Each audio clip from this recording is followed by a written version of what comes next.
ಚಿಂದಿ ಉಡಾಯಿಸೋ ಖಾರ ಬಣ್ಣ ರುಚಿಯನ್ನು ನೀಡುತ್ತದೆ. ಆಚಿ ಮೆಣಸಿನ ಪುಡಿ ಚಿಂದಿ ಉಡಾಯಿಸೋ ಖಾರ ಬಣ್ಣ ರುಚಿ. KN ರಾಜಣ್ಣ ಈಗಾಗಲೇ ಸಚಿವ ಸಂಪುಟದಿಂದಾನೇ ವಜಾಗೊಂಡಿದ್ದಾರೆ. ಅದಕ್ಕೆ ಸಂಬಂಧಪಟ್ಟಂತೆ ಏನು ಬೆಳವಣಿಗೆ ಆಗಿದೆ ನೋಡೋಣ. ರಾಜಣ್ಣ ಡಿಸ್ಮಿಸ್ ವಿಚಾರಕ್ಕೆ ಸಂಬಂಧಪಟ್ಟಂತೆ ಕೈ ನಾಯಕರಿಂದ ಮೌನ ವ್ರತ ನಡೀತಾ ಇದೆ. ಯಾರು ಕೂಡ ಇದಕ್ಕೆ ರಿಯಾಕ್ಟ್ ಮಾಡ್ತಾ ಇಲ್ಲ. ಸಿದ್ದು ಬಣ ಒಳಗೊಳಗೆ ಗರಂ ಆಗ್ತಾ ಇದೆ. ಕಾರಣ ಸಿದ್ದರಾಮಯ್ಯನವರ ಆಪ್ತರು KN ರಾಜಣ್ಣ ಬೂದಿ ಮುಚ್ಚಿದ ಕೆಂಡದ ಪರಿಸ್ಥಿತಿ ಈಗ ನಿರ್ಮಾಣ ಆಗಿದೆ.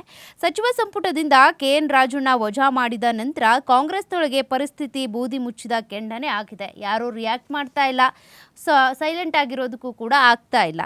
ಸಚಿವರು ಶಾಸಕರು ಬಹಿರಂಗವಾಗಿ ಅನಗತ್ಯ ಹೇಳಿಕೆಯನ್ನ ನೀಡೋದಕ್ಕೂ ಕೂಡ ಹಿಂಜರಿತಾ ಇದ್ದಾರೆ. ಏನು ಹೇಳಿಕೆ ಕೊಟ್ಟರು ಕೂಡ ಈ ಸಂದರ್ಭದಲ್ಲಿ ಕಷ್ಟ ಆಗುತ್ತೆ. ಹೈಕಮಾಂಡ್ ಮತ್ತೆ ಏನಾದರೂ ತಮ್ಮ ವಿರುದ್ಧ ಕ್ರಮವನ್ನು ಜರುಗಿಸ್ಬಿಟ್ರೆ ಅನ್ನುವಂಥ ಕಾರಣಕ್ಕೆ ಮತಗಳ್ಳತನ ವಿಚಾರವಾಗಿ ಪಕ್ಷದ ಹೈಕಮಾಂಡ್ಗೆ ಮುಜುಗರವನ್ನುಂಟು ಮಾಡುವಂಥ ಹೇಳಿಕೆಯನ್ನು KN ರಾಜಣ್ಣ ಕೊಟ್ಟಿದ್ರು. ಕಾರಣ ರಾಹುಲ್ ಗಾಂಧಿ ಅವರು 6 ತಿಂಗಳ ಕಾಲ ಅಧ್ಯಯನ ಮಾಡಿ ಮತಗಳ್ಳತನಕ್ಕೆ ಸಂಬಂಧಪಟ್ಟಂತೆ ಪ್ರೆಸೆಂಟೇಷನ್ ಕೊಟ್ಟರೆ, ಮತ್ತೊಂದು ಕಡೆ KN ರಾಜಣ್ಣ ಹೇಳಿಬಿಟ್ರು, ನಮ್ಮ ಸರ್ಕಾರ ಇದ್ದಾಗಲೇ ಅಲ್ವಾ ಮತಪಟ್ಟಿಯನ್ನು ಸಿದ್ಧತೆ ಮಾಡಿದ್ದು, ಆಗೆಲ್ಲರೂ ಕೂಡ ಕಣ್ಮುಚ್ಕೊಂಡು ಕೂತಿದ್ರ, ಆಗೇನು ಮಾಡ್ತಾ ಇದ್ರು, ಆಗ್ಯಾಕೆ ಕೇಳಲಿಲ್ಲ, ಆಗಲೇ ಹೇಳಿದರೆ ಏನಾದರೂ ಸರಿಪಡಿಸಬಹುದಿತ್ತು ಅಂತ ಹೇಳಿಕೆ ಕೊಟ್ಟರು. ಅಲ್ಲಿಗೆ ಇಡೀ ಕಾಂಗ್ರೆಸ್, ರಾಜ್ಯ ಕಾಂಗ್ರೆಸ್ ಆಗಲಿ ಅಥವಾ ಹೈಕಮಾಂಡ್ ಆಗಲಿ ಒಂದು ನಿಲುವಲ್ಲಿದ್ದರೆ ರಾಜಣ್ಣ ಅವ್ರು ತೆಗೆದುಕೊಂಡಂಥ ಸ್ಟ್ಯಾಂಡೇ ಬೇರೆ ಆಗೋಯ್ತು.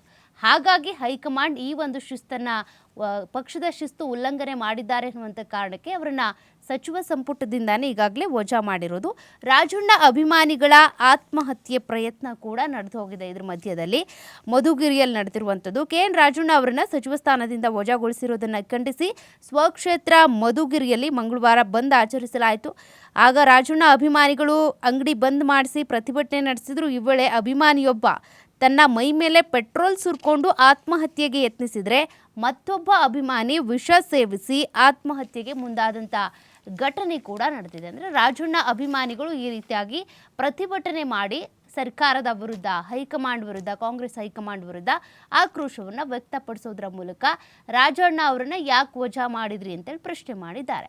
ಬಟ್ ಹೈಕಮಾಂಡ್ನ ನಿಲುವನ್ನು ಪ್ರಶ್ನೆ ಮಾಡಿ ಹೈಕಮಾಂಡ್ನ ನಿಲುವಿನ ವಿರುದ್ಧ ರಾಜಣ್ಣ ಅವರು ಹೇಳಿಕೆ ಕೊಟ್ಟಿದ್ದ ಈಗ ಅವರ ಸಚಿವ ಸ್ಥಾನ ಅಷ್ಟೇ ಅಲ್ಲ, ಅವರು ಸಚಿವ ಸಂಪುಟದಿಂದ ಉಚ್ಚಾಟನೆಗೊಳ್ಳುವಂತೆ, ವಜಾ ಮಾಡಿಸುವಂತೆ ಆಗೋಯ್ತು. ಇದೆಲ್ಲ ನನಗೇನು ಹೊಸ್ತಲ್ಲ ಅಂತ ಕೂಡ ರಾಜಣ್ಣ